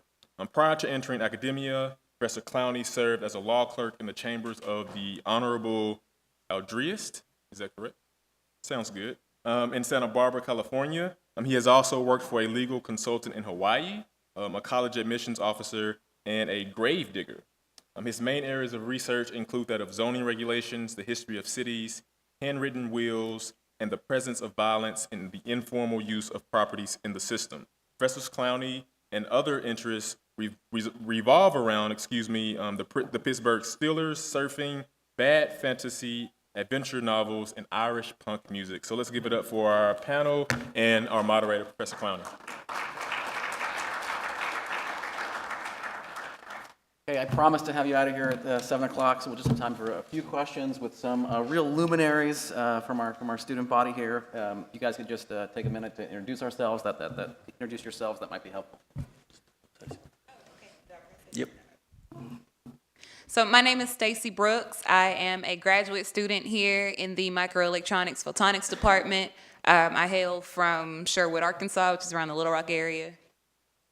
My name is Brendan Sher. I'm Vice President of Black Law Students Association, and a noob, and I am ready to voice my opinion. I'm Dara Gaines. I'm a sophomore political science African American studies major, and I'm really excited about talking tonight. My name is Lionel Davis II. I'm a junior mechanical engineering major from Little Rock, Arkansas, and I too am excited about this few minutes we have. Okay, one of the things that the chief said at the end that really sort of struck me is that the reason that sort of the U of A police force is one of the reasons that the U of A police force maybe doesn't have as many problems is because the police force is very diverse.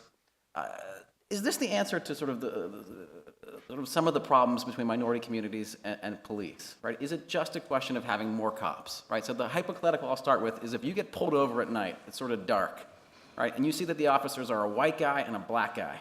Are you like, yes, right? This brother's going to understand me, right? He's not going to shoot me, right? Do you feel, at that moment, do you feel better? I would say no, because it's not about color. In this respect, it's not about color. It's about the system of power. I read Du Bois, and he had a poignant quote in Souls of Black Folk. He said, "One ever feels his two-ness, an American and Negro. Two souls, two thoughts, two unreconciled strivings, two worn ideals, and one dark body whose strength alone keeps it from being torn." It's not about the police department. It's about how they interact with us. It's about the demands of tampering our blackness to conform to a more white-centric society. And we fundamentally feel that is unfair because we are both American and we are black, and we are equipped to be both at the same time. I'm going to chime in and say that to go back to make sure I understand what you're asking, if I were driving on campus and it's dark and it's night and I get pulled over and there's two cops, one's black and one's white, if I'm by myself, would I feel better? No, because I'm female. If I were in the car with my brother, I have an older brother who is a black male. If I were in the car with him and we got pulled over and one cop was white and one was black, yes, I would feel better. And I'm going to think those words exactly. Yes, this brother's going to feel us. And I say that, and I agree to an extent, but I disagree with what Brendan just said here. Yes, we are American and we are black, but to me it is a color issue. I told you guys I'm a person in the sciences, so I'm one that's big on numbers. I'm big on research. If you can pull me the numbers, I'll believe you for the most part.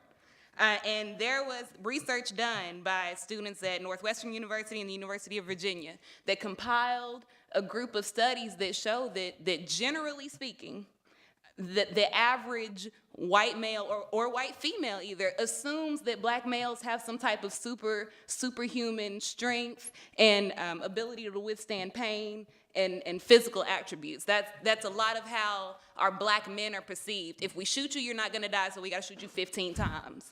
And so I'm going to hope and pray that that black officer is gonna try to help balance out that system of my brother being this big, scary, superhuman black male that's gonna be 13 feet tall, 6 feet wide, and that's gonna pick up, and ultimately hurt someone. I'm hoping that that black officer is gonna help balance that mentality. And yes, to me, I'm saying that purely based on the color of skin. I disagree. I guess my main concern would be their morality. I mean, the color, I've been in a situation where I've had to encounter both white and black police officers. However, it turned out the more ruthless white guy was allowed, his actions were, further, he was able to get rowdy with me, and the black guy, was more on his side, telling me, hey, just go, just calm down, calm down. Like, why are you not getting this guy? Why are you not talking to him? But instead he was coming to me. So, I mean, I guess it'd be more of a wishing of their morality, their morals more intact. But in that situation, how was that not about your color? I feel like, well, in relation to the question, I guess, would I feel safer or would I feel better? Okay, I can take that. Because of the black police officer being there, and I would say no. Okay. And I say no. I agree with Lionel. I say no because it's been cemented here recently in 2014 that whether it's real or not, the perception I would say, I can speak for myself, but I believe it's fair to say the majority of the black community is, once the uniform's on, they're blue. They're blue. It did not matter it didn't matter that there were black officers who were seen at the protests or whatnot. They were coming from a blue perspective. And then the question is, do you take your culture, your experience, and bring it to your job, or do you let the culture of your job paint the experiences that you're gonna feel when you're patrolling or when you're investigating? And so the reason why I say I wouldn't feel any safer is because I feel that those are two blue officers getting out of the car. They're not a black and a white officer. And so until we tackle that loyalty, and I wish I asked the question, right now in this country, we're debating terrorism. And we're imploring conservatives of the Islamic faith, or excuse me, moderates of the Islamic faith, to basically police their faith. Police officers tell the black community all the time, police yourselves. Destroy this no snitch culture. Well, my question was, and I will ask Officer Gehagens, why do you implore us to police ourselves, but when something comes up, you toe the line and you don't police yourselves? So it seems unfair that you ask something of us that you won't ask of yourselves, and that paints our perception of how they're going to interact, or it paints my perception. All right, let me just step back and ask sort of a broader question. From what you've seen in your experience here, do you think that this university, sort of the U of A, is doing a good job promoting not only diversity, but real equality sort of between people?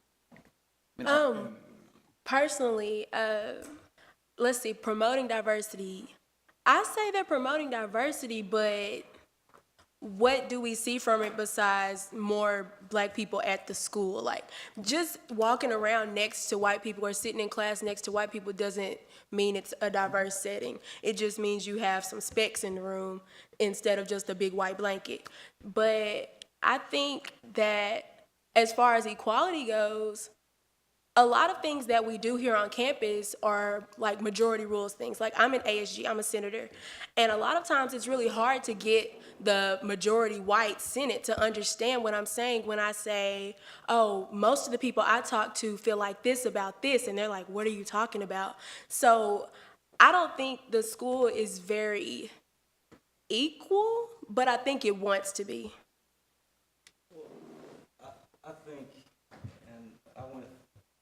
I received my degree from the Walton College, and the buzzword at that time was diversity, inclusion, all these buzzwords.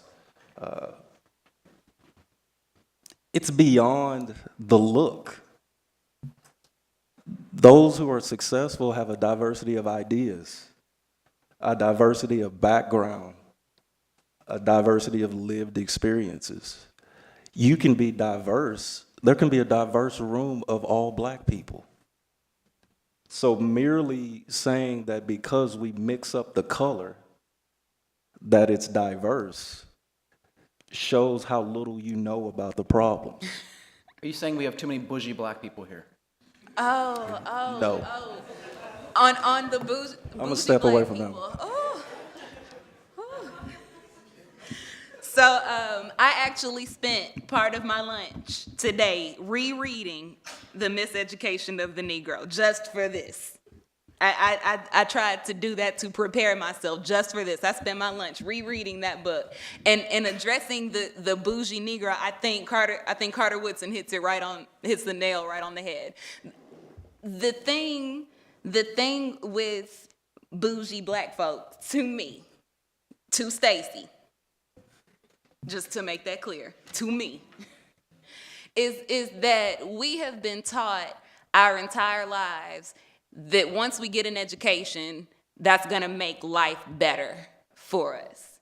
The more you learn, the more you go off and learn science and math and economics and finances and history and philanthropy and do all those things, that your life is going to be better. That is the biggest load of crap we have ever been taught, ever.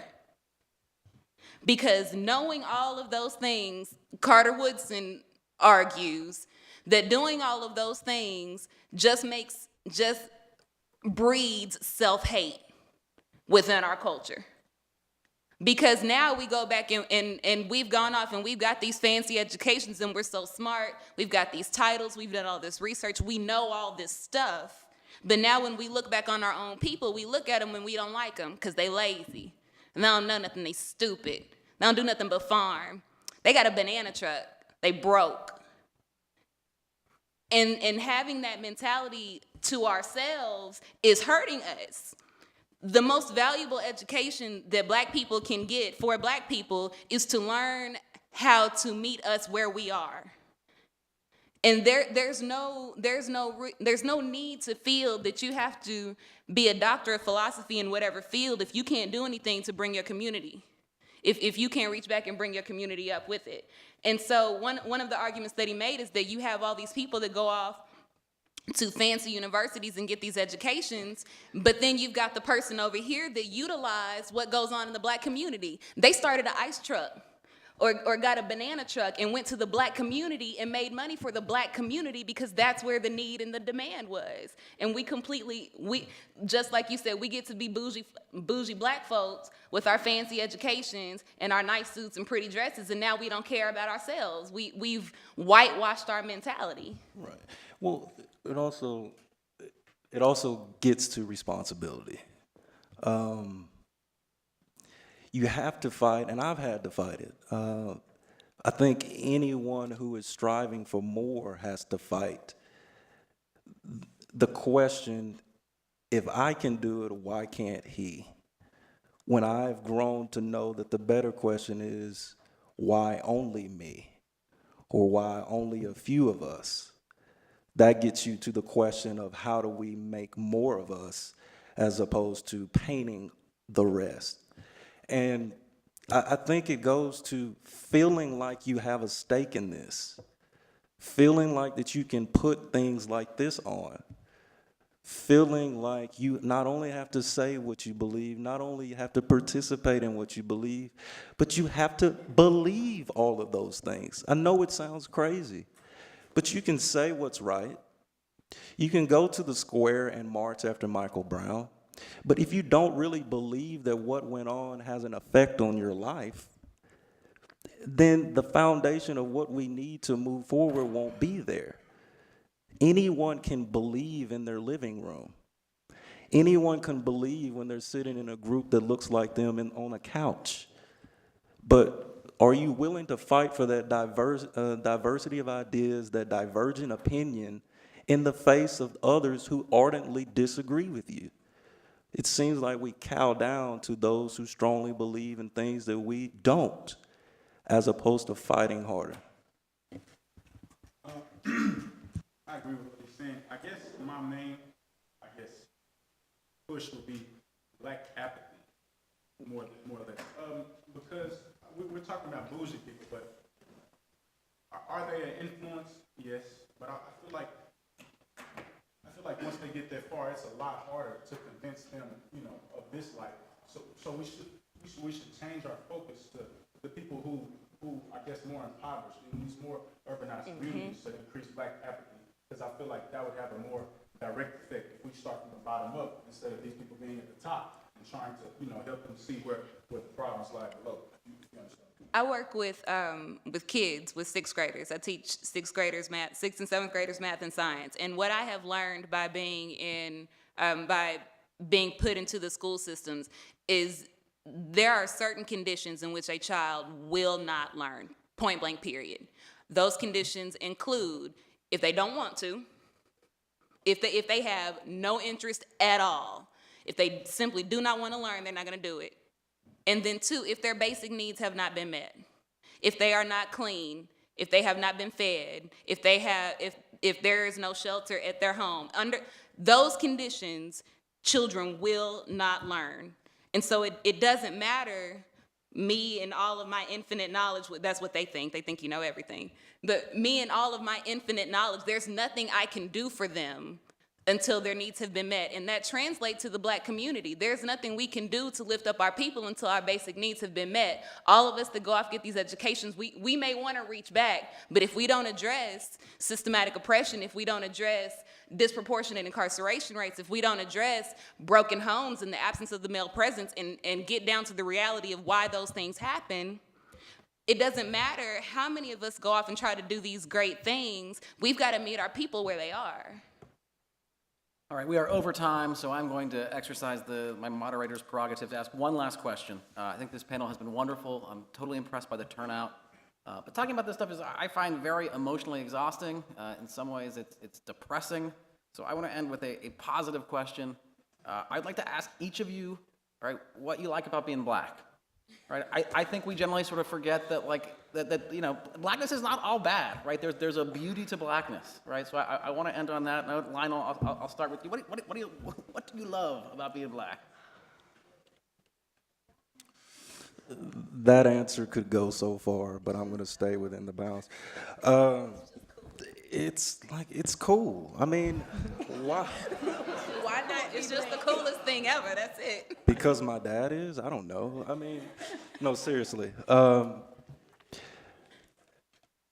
like a challenge. I like a challenge.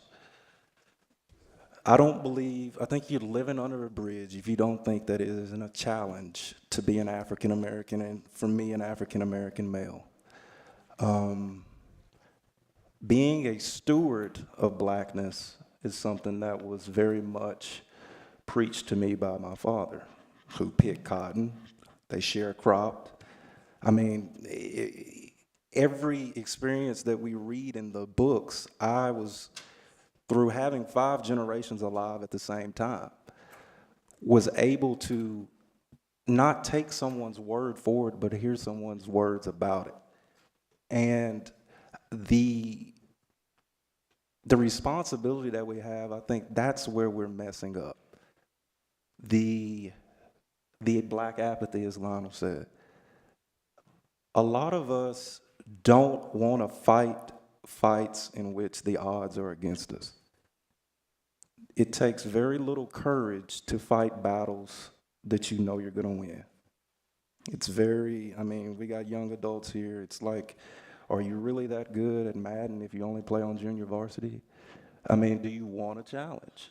And the thing is, we have to come together to fight the challenge. But if we don't come together, don't be afraid to step out front. Everybody wants to be a leader, but they forget that it's a pyramid scheme. The higher you go, the less it's around you. And so if you want diversity of thought, if you want to change, inherently within that change is something that doesn't exist now. And so the only way that you affect change is if you go and create what doesn't already exist. And if you're sitting around waiting for change, then it will never come because you're not actively creating it. And so what I love about being Black is the day-to-day challenge of survival. And survival doesn't always incorporate mortality. You can die without death. Your mentality can die. You can give up on the world. You can think there's no hope, and that's when tragedy really is guaranteed. And so it's the challenge. My favorite thing about being Black, number one, is that no other group in this country has the same story that we have. And whenever I'm walking around and there's people in front of the union handing out stuff and they like, oh, I'm not gonna try to even talk to her because she Black, she not gonna come, or she Black, she don't have no money, she can't buy my shirt, or this or that. I'm like, you know what, that's fine. But that gets to you sometimes. And I just think, like, nobody else can say that they're the generations after some of the strongest humans to ever have walked this earth. I don't know if y'all understand this, but the way most of our ancestors got here was through the transatlantic slave trade. And they had to get on a boat. Well, they didn't get on a boat. They were put on a boat, laid down, head to toe, like when you got all your cousins at your house and you sleeping in the bed, laid down, head to toe. And they were on that boat, rocking and rolling or whatever, laying in each other's field, having babies. People didn't know what was going on. People were dying, people getting thrown overboard, beaten, whipped, raped, everything. And our ancestors made it here. And not only did they make it here, but they built this country. And I think it's amazing. So whenever I'm walking in front of those people and they don't want to hand me their flyer, they don't want to invite me to their event, I think that's okay, because I don't want to be at your event if you're not going to respect the fact that I'm here maybe because of some stuff that some of you folks might have had something to do with, but I'm here and I have that same strength that my ancestors had. And that's probably my favorite part about being Black, is the power. I guess kind of piggyback off what she said, yeah, but I guess I could appreciate, well, I like being Black because, in reference of the question, I like being Black because we come from a strong people. We come from a courageous, ambitious people. We come from a dog fighting mentality of people, you know. And so, I mean, and it's trickled down, and I have it, you know. And not to mention, like, if you want to, you know, belittle me or think that I'm less of you, that's fine, because when I pass you, you won't believe it. You won't believe it, and I'll leave you there shocked, and that's fine. You know, that's fine. And I mean, the opportunities become limitless, I feel. So. Oh, wait, one thing. In your question, you said it's not, everything about being Black isn't bad.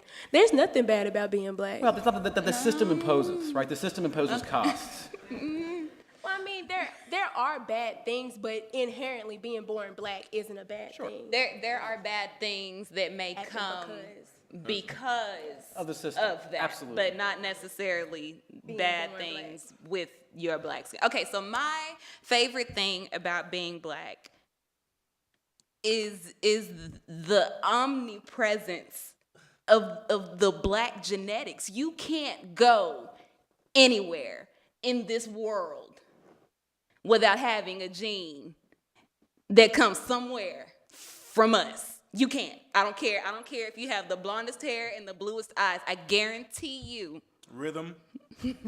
I guarantee you.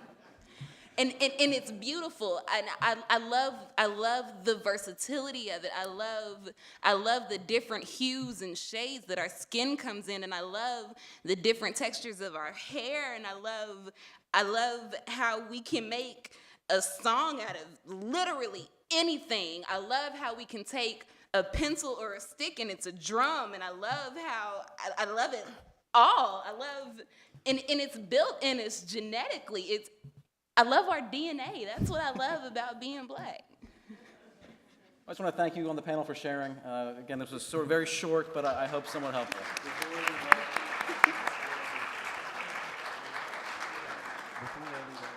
Before everybody steps out, we do have a shuttle. If you're going to the basketball game, it will be outside, so just wait for that. But I am thoroughly humbled by y'all's attendance today. A lot of people say you can't have substantive conversations on a predominantly white campus. And because of the Walton College of Business, the African American Studies Department, the Honors College, Iota, Black Law Students Association, we wanted to display what we are capable of. There are hundreds of people that within the 6 degrees of separation could be here, but are not. But you go tell them what they missed, because you have to seek out knowledge. Knowledge won't knock at your door. And if knowledge is the tool that brings equality about, don't wait for it to knock on your door. My final, before we clear out, I wanted to read to you what was written in the moment immediately following the Michael Brown decision. And it's a display for all those of color or who are not of color, or those who may not have felt this way. This is a look into what some of us were feeling, and more particularly what I was feeling in the moment that night. As I sat, my roommate's up there, he saw me sitting in the kitchen with the lights off like a serial killer writing, because I was that torn apart.